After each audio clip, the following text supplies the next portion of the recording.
Hello everyone, this is EGWwrites, the author and creator and voice of Lady Eilean. This audiobook video is a companion piece to the novel Lady Eilean, which is available to read for free at wattpad.com. You can find this book and a handful of others on my profile. To view that, please visit wattpad.com/EGWwrites. Two quick housekeeping notes before we get started. Number one, this book will contain adult content, so listener discretion is advised. Please use headphones or listen privately. Number two, I live in New York City, and as much as possible, will try to edit around city sounds like sirens, car alarms, shouting, traffic, and etc. But sometimes there is no avoiding it. My apartment is a little too small for a recording booth. Thank you for your patience. Now, grab a cup of coffee or tea, snuggle up, and let's read. Lady Eilean, Chapter 34. I woke in the early afternoon to the sounds of soft rain and a crackling fire. The typical noisy hustle of the castle was dormant outside of my chamber walls. No shouts came from the pastures that stretched beyond my window. Everyone, it seemed, was still asleep. Alex's easy breathing kept me company as I hovered between the delicate consciousness of near alertness and the intoxicating pull back toward sleep. I shifted on the bed, enjoying the warmth and softness. I could halt the recollections of last night. Thoughts of my family, of Callum's confession, of Alex's ardor. They were unwelcome. Turning on my side, I faced Alex. 3 wilted rose petals stuck to his cheek, and a crushed rosebud was tangled in his hair. I watched the slow rise and fall of his chest, admired his boyish smiles as he dreamed. He was entertainment enough to forget my worries. I could figure everything out later when he was awake. Until then, why interrupt the moment? Burrowing down into the pillows, I gave myself over to the warmth and laziness. I snuggled up to Alex, inching my way under his arms. Eyes heavy and mind quiet, I fell asleep. I woke again a few hours later, alone, both grateful and dismissive of Alex's sensitivity to household gossip. The rainstorm from earlier had passed. Now, bright sunlight and a stiff wind spilled through the windows. Getting out of bed, I dusted the last of the clinging flowers off of me and opened the windows wide to let fresh air ripple across my skin. The castle was awake at last, and the homey sounds of work echoed all around me. I picked up my gown from the floor and let the silk slip through my fingers one last time. Playing dress-up had been fun, but I was looking forward to donning my familiar, relaxed clothing. I dressed in a plain wool gown of buttery yellow with black accents, the MacLeod colors, and braided my hair in a loose crown around my head. Glancing at the mantel clock, I knew I would be on my own for a while. It was past lunchtime, midway through the languid afternoon hours when I toiled over accounts and correspondences in solitude. Today, I had an errand to run. Wiggling my feet into leather slippers, I left my rooms and walked to the guest wing.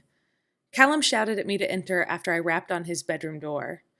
Pushing open the door, I observed him as exquisitely dressed as ever and drinking tea at the desk. "Morning," I said, taking in the scene.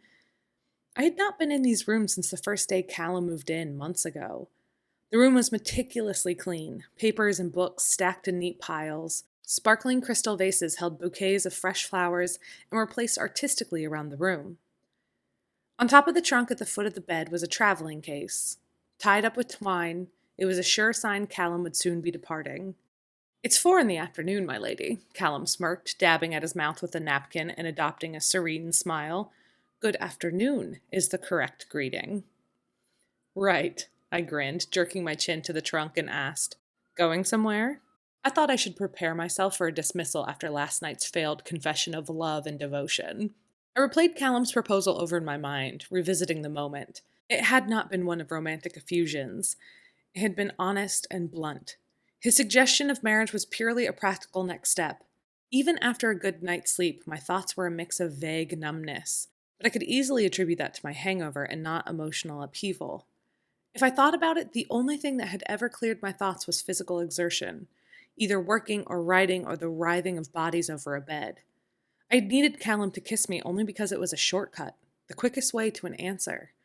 The embrace had been useful, at least. I laughed and looked down. "I won't chase you from Stormway, Callum. But need I put you down formally?" "Oh, yes. I very much want to hear it from your lips. Take pity on me, you wench! Lance my heart with your cruel words and hateful taunts.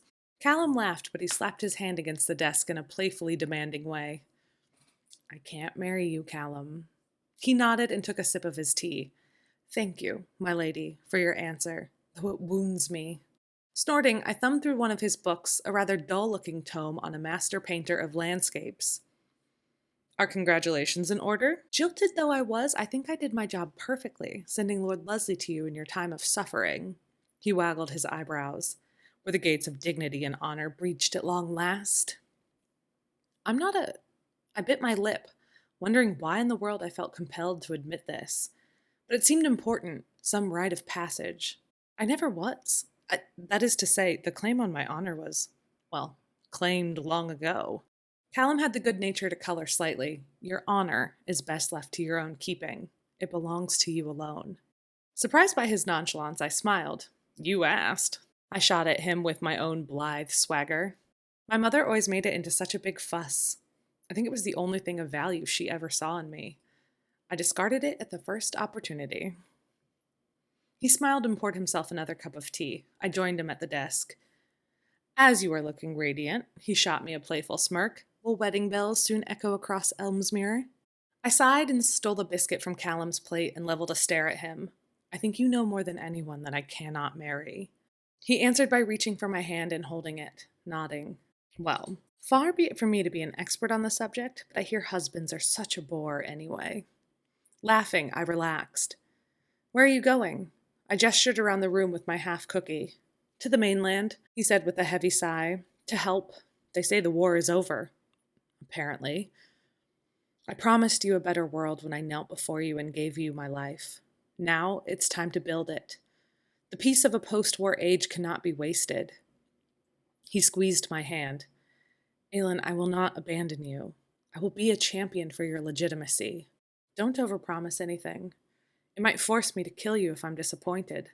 I would lay down freely if I thought I had failed you, cruel mistress. It was a return to Callum's theatrical flamboyance that made me feel at home and easy in this strange new day of peacetime and orphanhood. But seriously, I will do my best to make things better for you. Do it for all the daughters, I said, my eyes full of hopeful tears. I was not reason enough. Every woman should have the rights of education and leadership I had stolen for my own. I will. And tell everyone to stop at Stormway on their return. I can do some campaigning of my own in the name of food and baths and rest. Let the other lairds get to know me. Wise, fair lady. Now reject me again so that I might carry my disappointment like a badge of honor upon my exit. I laughed, but a sudden emptiness filled my chest. I was going to miss my friend. Will you tell me news of other lands? If there's anything I can do to ease their burdens? Or if they have stories of my family? Of course. I will brag about you at every inn and with every farmer. I will sing your virtues to every laird and master. How silly of me to expect something more moderate like a letter of introduction. Callum smiled and kissed the top of my hand. It has been a pleasure, Eilean. Knowing you, working alongside you, I am honored to call you my friend. And here I thought I was something closer to a god the way you run on, but I'll accept friend. A mellow regret swooped through me, and I felt crestfallen in losing his company. In all seriousness, I adore you, Callum. I, too, am glad to count you among my friends. Callum's dark eyes were sparkling as we smiled at each other, memorizing the moment. I realized with a jolt that I could have married him. He might have given me a life of fun and lightness and absurdity. A good life, but the wrong one for me. I'll let you finish your tea in peace. I stood and bobbed a curtsy. Come find me before you go? Of course, he promised. Adieu for now, my lady. Callum inclined his head in a solemn bow. As I left the room, I felt relaxed. Walking back to my chambers, I reveled in the bright blue sky, the birdsong, and the cool wind whistling through the open windows. Despite the catastrophe of my life and the precarious situation I found myself in, it was easy to find joy. I had a home, for now. More importantly, I had people who cared for and supported me. That I was assured of their affection was revolutionary, a divergence from the loneliness of the past. When I opened the door to my rooms, Alex was there, sitting by the fire with an overloaded tray of breakfast food before him, a stack of papers piled next to his elbow. My heart sang at the reliability and familiarity of the tableau. "There you are," Alex said, looking over his shoulder at my entrance. "I convinced Cook to make us breakfast for a late lunch. The best time to start your day is right before dinner, you know." "Is it?" I smiled and settled in the chair across from Alex.